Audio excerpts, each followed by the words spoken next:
Šodien par gremošanu.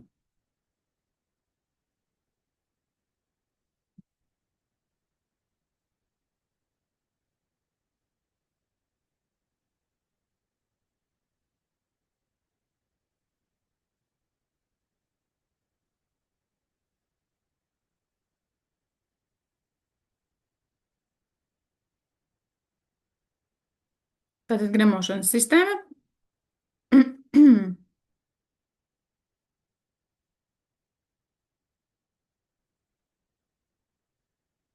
kas patiesībā ir ļoti būtiska, jo tieši no gremošanas sistēmas ir atkarīgs, vai mēs sevi vedam tādā veselības virzienā vai tieši pretēji. Ja, jo gremošana, tātad materiāla sagatavojas mums ir mediķis naturopāts Solvita Zepa. Un tagad iesim cauri šiem te slaidiem, parunāsim mazliet tuvāk. Tātad gremošanas jēdziens. Gremošana ir mehānisks un ķīmisks process gremošanas orgānos, kura rezultātā pārtika tiek sasmalcināta un ķīmiski pārveidota vienkāršos, šķīstošos savienojumus, ko organisma šūnas spēj pēc tam uzņemt, kas ir ļoti, ļoti svarīgi un būtiski. Ja? Un tātad tā, šeit mums ir divas tātad tabuliņas, var redzēt, ja? Taču pati galvenā doma ir tāda, ka šeit jūs redzat pašu to uzbūvi, ja? Tātad mute, barošanas vāci un tālāk visa gremošanas sistēma, par ko mēs arī runāsim pa soļiem, kā tas notiek organismā.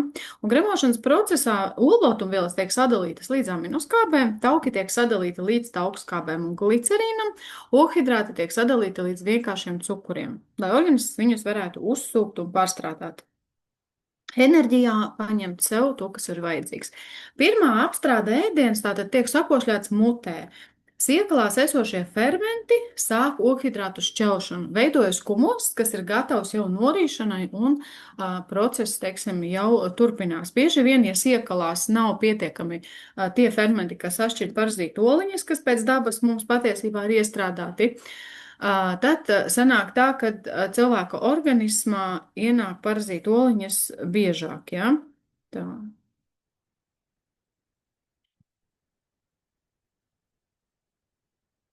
Rīklam barības vads.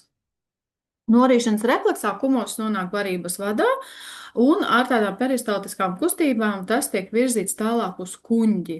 Ja, barības vads arī patiesībā ļoti svarīgi, ja viņš ir vesels, tad tur ir vesela gļotāta, un tas kumos virzās ļoti labi, taču, ja cilvēks nedzer pietiekami daudz ūdeni, barības vads var būt sauss, ir arī dispepsija iespējama un dažādas citas veselības nobīdes, un tad, protams, tā norīšana ir grūtāka, un cilvēkam teiksim, bieži vien gribās uzdzert kaut ko pa virsu ēšanas laikā. Nākamā vieta, kur nonāk barība, tas ir kuņģis, kur jau sālskābi un fermenti noārda olbaltumvielas. Šeit jau ir skāba vite. Līdz ar to tiek iznīcināta liela daļa baktēriju. Ēdiens tiek sajaukts un pārvērsts tādā pušķidrā masā, un tad tas virzās tālāk uz 12 pirkstu zarnu, kur jau pievienojās žults, kas ir no aknām, un palīdz tieši tauku šķelšanā. Aizkuņģa dziedzeres izdala fermentu, kas šķeļ olbaltumvielas, taukus, ohidrātus, un skābā vide tiek neutralizēta.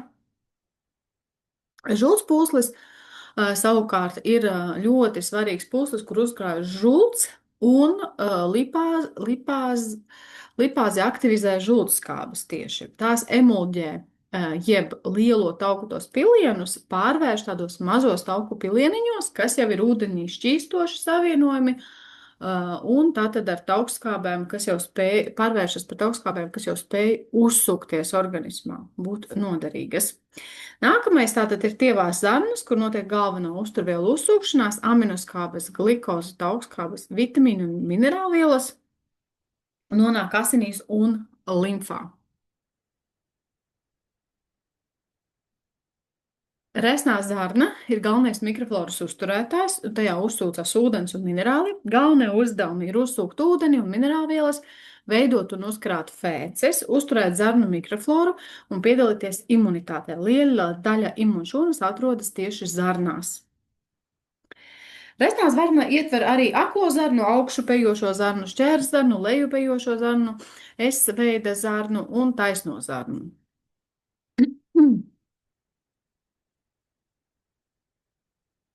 Taisnā zarnu un anāla atvere, tātad nodrošina to, lai fēces tiktu uzkrātas un izvadītas arī, protams, ārā no organisma pavisam.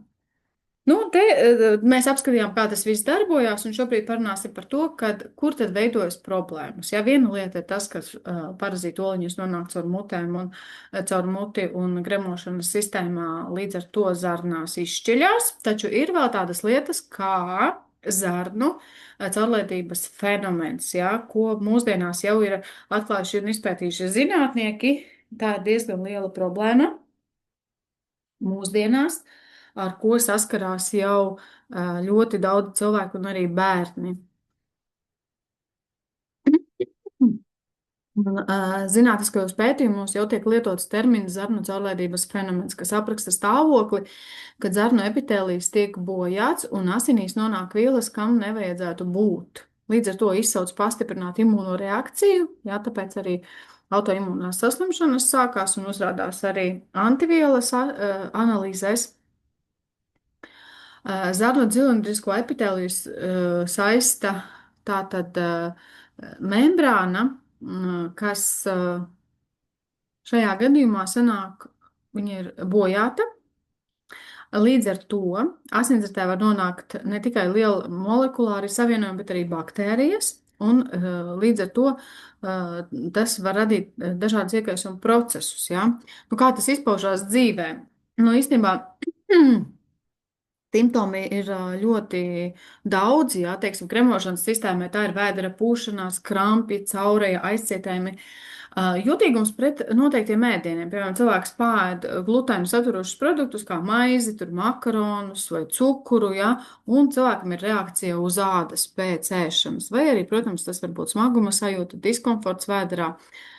Kā arī, ja runā par imūnsistēmu un iekaisumiem, ja, tad cilvēkam ir biežas augstēšanās, nogurums, vispār kā tāds vājums, paaugstināta jutība pret alergēniem un hronisks iekaisums, piemēram, varbūt sāpīgas locītavas, kā arī ādas iekaisumi. Ja runā par ādu un matiem, tad caurlaidīgo zarnu sindromā simptomi galvenie ir tātad izsidumi uz ādas, tā ir pat egzēma, pūtītes, sausa niezožāda, kā arī, protams, mati kļūst ļoti trausli. Nu, un arī, ja skatāmies no emocionālā un tāda neiroloģiskā aspekta, tad tā var būt cilvēkam pat kā depresija, trauksme, uzbudināmība, grūtības koncentrēties. Cilvēki saka, ka viņiem ir tāda kā migla smadzenēs, ja? Vai ātras garastāvokļa maiņas. Nu, protams, ja tie ir nopietnas iekaisums un šī zarnu caurlaidība jau ir ievilkta, tad līdz ar to vitamīnu un minerālu deficīts arī sekos, ja tie trūkst B vitamīni, magnīs, cinks un veidojas jau apetītes izmaiņas un svara svārstības. Vēl viena lieta, ar ko saskaramies pie gremošanas sistēmas, tie ir parazīti, kas pārsvarā dzīvo tieši zarnās. Ja viņiem tur ļoti labi, viņi piemērotākā vide ir zarnu trakts. Ja? Tāpēc šeit bildē jūs varat redzēt, ja, kā viņiem tur ļoti labi patīk. Viņi ar sādiem speciāliem piesūcekļiem piesūcās un barojās no visa, ko cilvēki sēd. Un viņi arī barojās no mūsu uzturu labajām vielām, minerāliem, vitamīniem. Tāpēc cilvēkam bieži vien kā simptoms šādos gadījumos ir vitamīnu deficīts. Kā arī, protams, tā var būt caureja, vai, teiksim, cilvēkam bieži ir aizcietējumi. Tas arī liecina par to, ka cilvēkam ir parazītu klātbūtne. Bieža gāzu uzkrāšanās, vēdera pūšanās, sāpes vēderā, krampji vēderā, nelabums vai vemšana vai nelaba duša vienkārši, nepamatots svara zudums, kā arī, protams, svara pieaugums. Ja? Liels nogurums pēc ēšanas. Tas arī liecina par to, ka cilvēka organismā ir parazīti. Āda un mati, ādas niezēšana, īpaši anālajā zonā, ja, izsitumi, dermatīts, egzēma, sausa vai blāva āda, mati kļūst trausli un nagi lūstoši. Parazītus nevar tik ātri no organisma dabūt ārā, tāpēc, protams, tas ir ilgs process. Tur ir vajadzīgi vairākas antiparazitārās programmas, jo parazīti mums ir dažādi, lielāki un mazāki.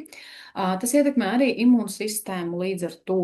Un vispārējais stāvoklis var būt tāds, ka cilvēkam veidojas nogurums, ar laiku kaut kāds vājums, iekaisuma sajūta, drudzis, aizkaitināmība, koncentrēšanās problēmas un arī biežas infekcijas ir iespējamas šādos gadījumos.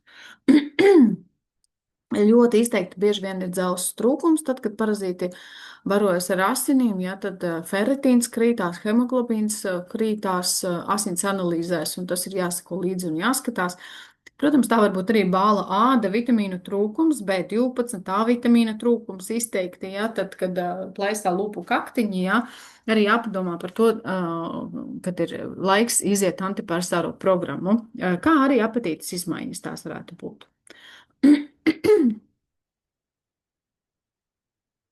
Ko darīt? Nu, mums veselības klubā ir vairāki risinājumi. Viens un pats galvenais tā ir veselības koncepcija, kur šeit mēs redzam šādas te programmas, kur ir izstrādājuši ārsti naturopāti, ja, tātad Coral Detox Plus pirmā programma, kas saistīta ar tātad šūnu padzirdīšanu, sāļu līdzsvaru atjaunošanu organismā, kā arī mazliet attīrīšanu, jo viņi sāk tīrīt jau noņemt toksīnus no aknām un nierēm, tos toksīnus, kas ir taukos šķīstošie un ūdenī šķīstošie toksīni. Otrais solis, tas ir parašiltā ir pret parazītu programma, tieši palīdz izvairīties no parazītiem, un tie ir augu ekstrakti, kas arī salikti tādā secībā, lai tātad parazīti tiktu izvadīti no organisma, gan lielāki, gan mazāki, un tātad samazinātu patogēnu mikrofloru, ja? Ļoti, ļoti svarīga lieta. Nu, lūk, un tad trešais solis ir tāda jau dziļāka attīrīšana, kolovāda, jā, kas palīdz izvadīt bioplēvi, kas bieži vien pārņem zarnu bārkstiņas, tāda mucīnu slānis ar guļotām, kas neļauj uzsūkties arī normāli uzturvielām, minerāliem zarnās. Tāpēc izvedot ar šo te programmu, kolovāda, izvedot ārā šo te gļotu slāni, šī programma ir 14 dienas, tātad zarnu bārkstiņas tiek atbrīvotas un pēc tam jau varam uzsākt šūnu barošanu. Tā ir tiešām reāla barošana, kur ir chlorofilu saturošie produkti, kā arī labās baktērijas, kas zarnās atjauno tieši to labo mikrofloru, līdzsvaru to mikrofloru, lai organisms var kļūt spēcīgāks. Tātad līdz ar ko imunitāte uzlabojās, cilvēkam ir vairāk enerģijas, pazūd tā migla smadzenēs, skaidrāks prāts, uzlabojas koncentrēšanās spējas un tā tālāk. Nu, un nākamais barotājs ir šis te bilurons, kas baro ļoti labi tieši locītavas, ja? Tā ir hilarona skābe un chondroitīns šķidrā veidā, kas spēja atjaunot locītavu skrimsli, ļoti, ļoti vērtīga lieta. Un arī aizsardzība ar antioksidantiem. Nu, protams, tad, kad organisms jau ir attīrīts un zarnu mikrofloru ir svarīgi atjaunot un uzturēt, fermentiem ir milzīga nozīme vispār. Jo fermentu mūsdienās ļoti trūkst cilvēku organismā, bieži vien no tā, ka mēs ēdam ar konservantiem pārbagātu pārtiku, tiek iekonservēti mūsu dabīgie fermenti, līdz ar ko tātad netiek pēc tam jau sašķelta pārtika, pietrūkst. Ja? Tad asimilators ir viens no fantastiskākajiem augu izcelsmes tātad fermentu kopuma, kur ir viss nepieciešamais, lai sašķeltu pārtiku, varētu normāli uzsūkties. Tātad olbaltumvielas tiek pārvērstas aminoskābēs, un aminoskābes jau ir šūnas būvmateriāls un ļoti, ļoti vajadzīgs mūsu organismam. Ļoti bieži dēļ tā, ka fermentu trūks, cilvēks ir kā apēd gaļu, bet viņš nesaņem pietiekami to, kas tajā gaļā labais ir. Tātad līdz ar to tas viss neuzsūcās un aiziet garām. Šobrīd mums jaunums ir Enzyme Prime produkts. Enzyme Prime produkts ir tieši pastiprināti palīdz sašķelt ohidrātus, jo mūsdienās ohidrāti ir gan bērndārzos, gan skolās kā pamats ēdienam. Tātad ēdienkartē ļoti daudz ir uhidrātu, es teiktu pārmērīgi daudz, ja? Mums ir jāskatās, lai mēs ēstu klāt vairāk kulbaltumvielas un būtu šis te šķīvis, mūsu veselīgais šķīvis līdzsvarā. Tad arī būs labāka veselība. Un bērnu ferments un arī tas ferments, kas palīdz mums pārējiem, teiksim, tādā garšīgā veidā ir pasniegts kā papaja. Ja, papaja un klāt tur ir arī bromelīns, kas ir no ananāsa, ja, kas ļoti labi palīdz pie gremošanas procesiem, ja, pie pārtikas sašķelšanas. Tātad fermenti ir ļoti, ļoti svarīgi, lai viss, ko mēs apēdam, arī pastrādātos labāk un uzsūktos. Un šeit jau ir labās baktērijas, kas ļoti labi piedalās un palīdz atjaunot tieši mikrofloru zarnās, ja superflora un kvatrobiotiks tā ir jaunā formula, kura ir jau uzlabota, lai viņa uzsūktos vēl labāk, ja, teiksim, būtu 100% uzsūkšanās. Nu, ko, paldies par uzmanību. Īsumā tātad es izstāstīju par zarnu traktu, kādi mums ir risinājumi, ko var darīt, un paldies. Ja kādi jautājumi droši varam uzdot.